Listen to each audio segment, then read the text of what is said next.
Good morning, Vande Mataram. आप सब लोगों का स्वागत करता हूं मैं ईश नारंग एक नई कहानी के साथ। एक कहानी एक ऐसे बच्चे की जो कि क्लास में सबसे कमजोर था, सबसे पीछे बैठा रहता था और उसके कपड़े भी कभी अच्छे से नहीं पहने हुए थे, नहीं होते थे, ना ही धुले हुए होते थे, उसके बाल भी अच्छी तरह नहीं बने हुए होते थे। छठी क्लास 6 में पढ़ने वाला ये बालक बड़ा ही डरा डरा सा सहमा सा बैठा रहता था। मैडम क्लास में पढ़ाती रहती थी और उसका क्लास में बिल्कुल ध्यान नहीं होता था। मैडम जब भी उससे कुछ पूछती थी उसको वो कोई जवाब नहीं देता था और उस मैडम भी उससे बिल्कुल चिढ़ने लग गई थी। अच्छा, उस मैडम की एक खास आदत थी, वो क्लास में जब भी आती थी, आते ही सब लोगों से, सब बच्चों से वो बोलती थी, आई लव यू मेरे बच्चों। और ये बात वो बोलती थी, लेकिन वो खुद ये जानती थी कि शायद मैं कितना बड़ा झूठ बोलती हूँ,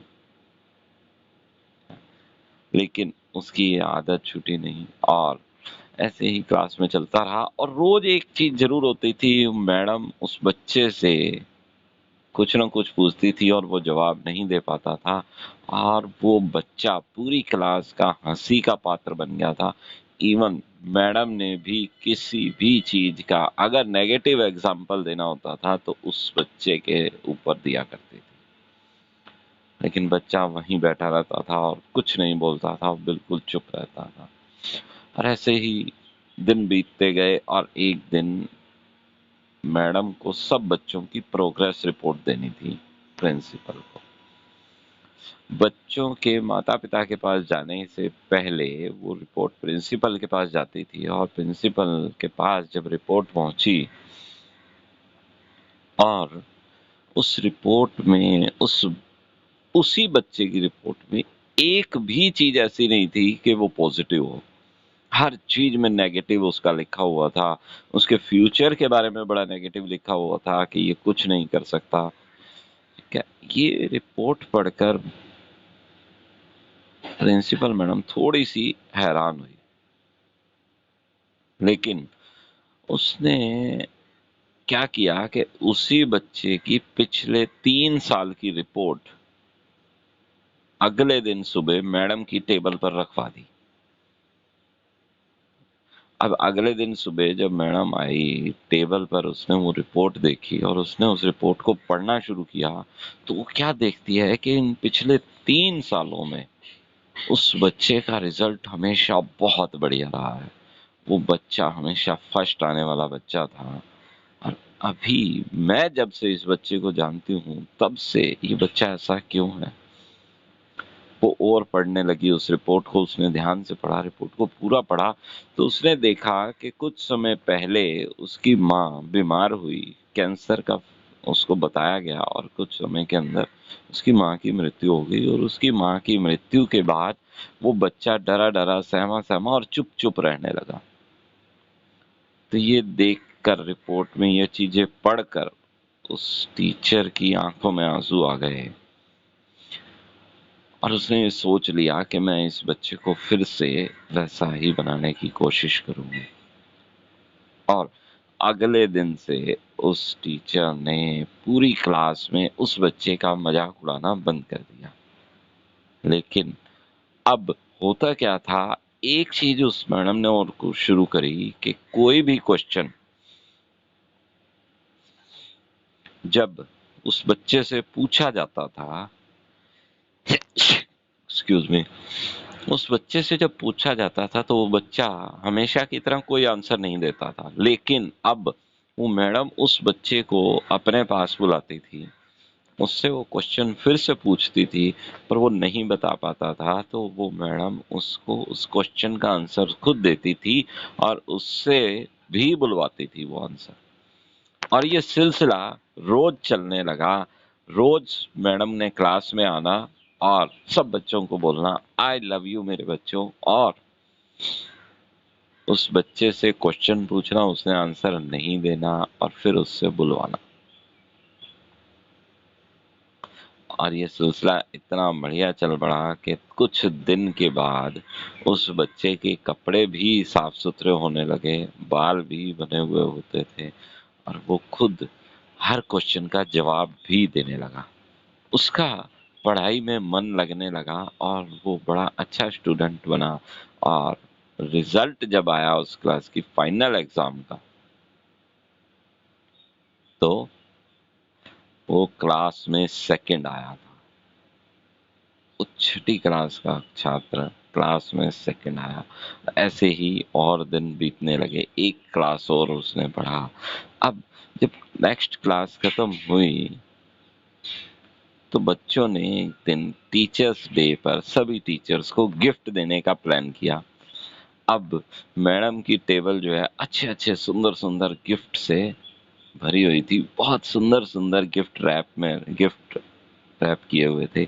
लेकिन एक गिफ्ट ऐसा था जो एक अखबार के अंदर लपेटा हुआ था, और सारे गिफ्ट में से मैडम ने उसी गिफ्ट को उठाया। और वो गिफ्ट को देखते ही सभी बच्चे भी और ये मैडम भी समझ गई कि ये उसी बच्चे का गिफ्ट होगा। और उस बच्चे ने क्या गिफ्ट किया था, उस गिफ्ट रैप के अंदर, उस अखबार के अंदर एक पुरानी परफ्यूम की बोतल जो आधी प्रयोग की हुई थी, और एक कड़ा जिसमें से कुछ मोती निकले हुए थे। वो दो चीजें उस बच्चे ने उस मैडम को दी, और मैडम ने वो परफ्यूम की शीशी खोली, थोड़ा सा परफ्यूम लगाया और उस कड़े को अपने हाथ में डाल लिया। और बच्चा मैडम के पास आया और बड़ी ही लड़खड़ाती सी अटकते हुए उसने इतना ही बोला कि मैडम, आज आपके अंदर से मेरी माँ की खुशबू आ रही है। और इसके बाद दिन बीतते गए, दिन, महीने, साल सब बीत गए, और स्कूल उस बच्चे का खत्म हो गया। और उस बच्चे के पत्र और उसके बाद ईमेल हमेशा मैडम के पास आती रही। मैडम की भी रिटायरमेंट हो गई, लेकिन बच्चे की ईमेल आनी कभी बंद नहीं कि मैडम, मैं आज कॉलेज में हो गया हूँ, आज कॉलेज पास आउट मैंने कर लिया है, मैं अब यूनिवर्सिटी में पढ़ रहा हूँ। और ऐसे ही एक दिन उस मैडम को एक बाई पोस्ट लिफाफा मिला, और उस लिफाफे में उस बच्चे की शादी का कार्ड था। और उसमें लिखा था, मैडम, जब तक आप नहीं आएंगे मैं शादी की रस्मों की शुरुआत नहीं करूंगा, तो आप जरूर पहुंचना। और साथ में हवाई जहाज के टिकट भी थे। और मैडम के पास जब ये पहुंचा तो इसमें कोई शक नहीं था कि मैडम जरूर जाएगी, और वो घर वालों से परमिशन लेके और बच्चे की, उस बच्चे की शादी में पहुंच गई। और उस शादी के कार्ड पर ये भी लिखा हुआ था कि डॉक्टर, यानी उस डॉक्टर की शादी थी, वो बच्चा डॉक्टर बन गया था। सफर में थोड़ा सा मैडम लेट हो गई, लेकिन शादी में जब पहुंची तो उन्होंने ये सोचा कि शायद सारा समारोह खत्म हो गया होगा, मैं लेट हो गई हूँ। लेकिन वहां जाके क्या देखती है कि सभी रस्मों की शुरुआत भी अभी तक नहीं हुई है, और सभी लोग इंतजार कर रहे हैं, और पंडित जी भी, और सभी लोग पूछ रहे हैं उस बच्चे से, उस डॉक्टर से, कि क्या कारण है कि तुम विवाह समारोह शुरू क्यों नहीं होने दे रहे। लेकिन उस डॉक्टर की नजरें तो दरवाजे पर थी, और मैडम ने जैसे ही एंटर किया और उसने पैरों को हाथ लगाया और कहा, मैडम, मैं आपकी वेट कर रहा था, आप आए हैं तो अब शुरुआत होगी। और मैडम ने देखा कि इस शहर के बहुत बड़े बड़े डॉक्टर्स उस शादी में सम्मिलित थे। और उस दिन मैडम ने फिर से उस बच्चे को कहा, आई लव यू बेटा। और ये आज जो आई लव यू बोला था, उसके अंदर सच्चाई थी, वो बिल्कुल भी झूठ नहीं था। और उस मैडम ने वही परफ्यूम और वही कड़ा हाथ में भी डाला हुआ था।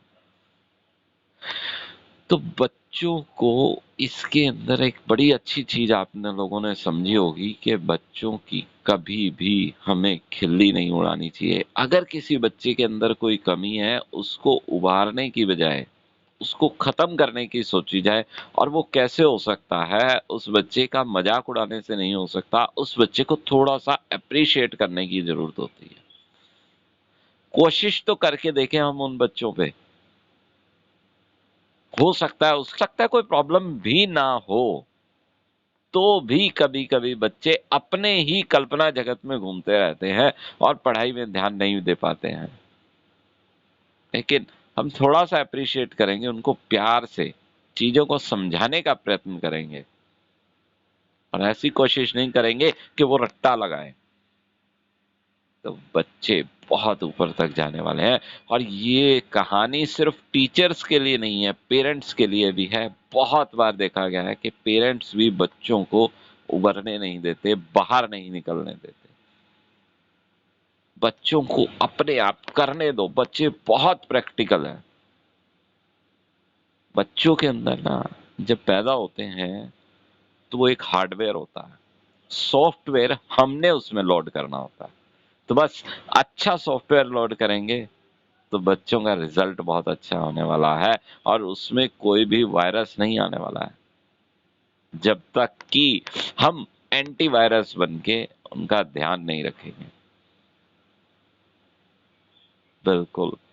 तो बस आज की कहानी यहीं तक। फिर से मिलेंगे नई कहानी, नई शुरुआत के साथ। थैंक यू, धन्यवाद, शुक्रिया। तब तक के लिए डोंट वरी, बी हैप्पी।